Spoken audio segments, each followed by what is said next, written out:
1936 के अंदर डॉक्टर भीमराव अंबेडकर जी ने घोषणा की थी कि मैं हिंदू जन्मा हूँ लेकिन हिंदू मरूंगा नहीं। और जब ये बात सारे मुल्ला मौलवियों को, पादरियों को पता लगी तो वो सब उनके पीछे लग गए। क्यों? क्योंकि मुसलमान चाहते थे कि ये मुसलमान बन जाए तो इनके जितने अनुयायी वो सब क्या बन जाएंगे? मुसलमान बन जाएंगे। उस समय देश में 18 करोड़, देश के अंदर 8 करोड़ SC और ST के लोग थे। और ऐसे ईसाई चाहते थे कि ये ईसाई बन जाए। यदि ये ईसाई बनेंगे तो इनके सारे अनुयायी क्या बन जाएंगे? ईसाई बन जाएंगे। इसलिए उन्होंने सबने प्रयास आरंभ किया। जिन्ना से मिलने भी गए अंबेडकर जी, और अंबेडकर जी ने जिन्ना को पूछा कि आप मेरे को मुसलमान बनने का कह रहे हो, मैं मुसलमान क्यों बनूं? तो जिन्ना ने उनको क्या बोला? जिन्ना ने कहा कि हमारे यहाँ हिंदुओं की तरह जाति नहीं है, हम सब लोग एक हैं, हम सब लोग मुसलमान हैं। तो अंबेडकर जी तो महाविद्वान व्यक्ति थे। उन्होंने कहा कि यदि आपके यहाँ जाति व्यवस्था नहीं है तो फिर शिया सुन्नी क्या है,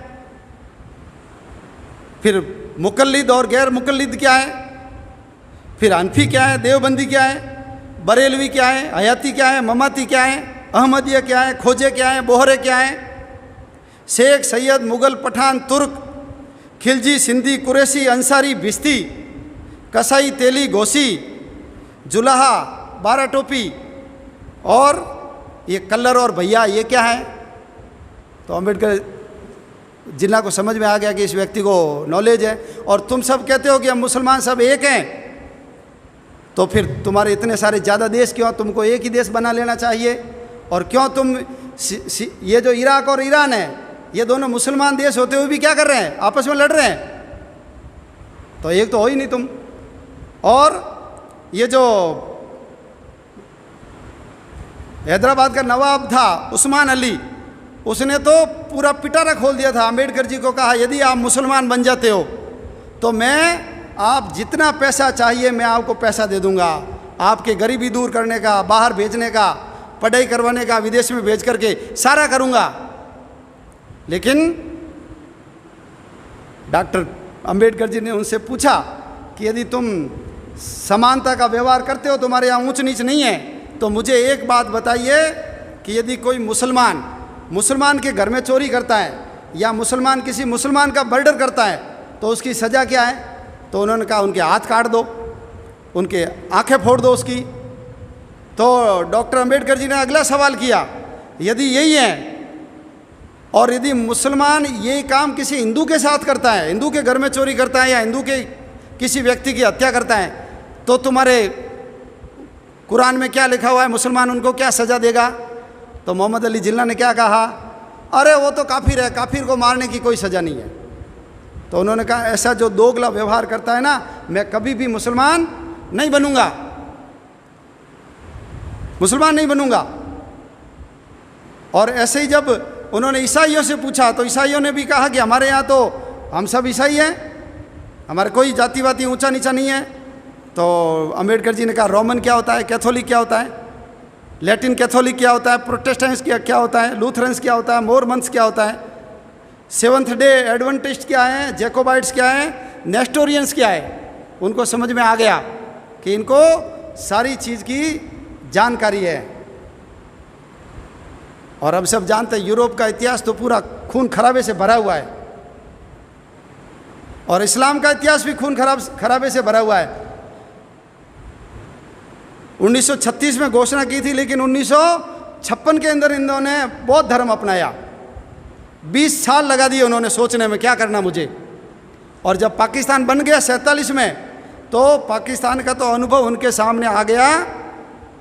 उन सबको पता लग गया कि जितने SC और ST के लोग पाकिस्तान में रहे थे, उन सब के साथ मुसलमानों ने दुर्व्यवहार किया, उनको मारा, उनका बलात्कार किया, उनको जबरन उनका धर्मांतरण करवाया। और जो देश के विभाजन के बाद उसमें देश में 2 दलित बड़े नेता थे, एक तो डॉक्टर अंबेडकर जी और एक योगेंद्र नाथ जी मंडल। तो अंबेडकर जी भारत में रहे, लेकिन योगेंद्र नाथ मंडल कहाँ गए? वो पाकिस्तान, जिसको आज बांग्लादेश कहते हैं, पूर्वी पाकिस्तान, उसमें चले गए। इनको मना किया था कि आप वहाँ मत जाइए, लेकिन उसने कहा नहीं, मैं वहाँ जाकर के वहाँ के दलितों की स्थिति सुधारूंगा। और अंबेडकर जी यहाँ विधि मंत्री बने और वो वहाँ विधि मंत्री बने, लेकिन 1.5 साल में योगेंद्र नाथ जी मंडल को पता लग गया कि ये किस प्रकार के लोग हैं, उनका जीना आराम हो गया और वो बांग्लादेश से यानी पूर्वी पाकिस्तान से भाग करके वापस बंगाल के अंदर आए, भारत में आकर के उनको शरण लेनी पड़ी और उनका पूरा जीवन किस में लगा, उनका पूरा जीवन गुमनामी के अंदर कट गया। आज भारत में रहने के कारण डॉक्टर अंबेडकर जी का इतना बड़ा स्थान हो गया। तो अंबेडकर जी ने कहा था जिसकी जड़ें विदेशों से जुड़ी हुई है उसमें मैं कभी भी नहीं जाऊंगा। बौद्ध धर्म तो हिंदू धर्म का ही अंग है। ये जो हमारी धर्मधारा चल रही है हिंदुत्व की, उस हिंदुत्व की धर्मधारा में से जितने पंथ संप्रदाय निकले हैं उनमें से ये एक पंथ बौद्ध धर्म है। और यदि वो बौद्ध बन जाता है तो क्या फर्क आ जाता है, वही नाम रहते हैं हमारे जैसे, वही पूजा पद्धति, वही दीपक, वही चावल, वही मौली, वही अगरबत्ती, वही माला, वही फूल, वही टंकोरी, वही आरती, कोई फर्क नहीं पड़ता बुद्ध बनने से। और हमने तो हमारे जो अवतार हुए हैं उनमें से भगवान बुद्ध को क्या माना है, अवतार माना है। तो अंबेडकर जी का बहुत बड़ा योगदान है। यदि उस समय अंबेडकर जी मुसलमान या ईसाई बन जाते, उन्होंने कहा भी था यदि मैं ईसाई बन गया तो मेरे ऊपर अंग्रेजों का एजेंट हूँ ऐसा आरोप लगेगा, इसलिए मैं अंग्रेजों का एजेंट नहीं बनना चाहता। और यदि मुसलमान बन जाऊंगा तो इन्होंने जैसे देश का विभाजन कराया है ये फिर मेरे अनुयायी देश का विभाजन करेंगे, इसलिए मैं मुसलमान ईसाई नहीं बनूंगा, बौद्ध बनूंगा। इसलिए डॉक्टर अंबेडकर जी का हमारे ऊपर ऋण है और उनके कारण ही आज ये भारत बचा हुआ है। यदि वो बन जाते ना मुसलमान तो 1947 आता ही नहीं, उससे पहले ही देश का विभाजन हो जाता।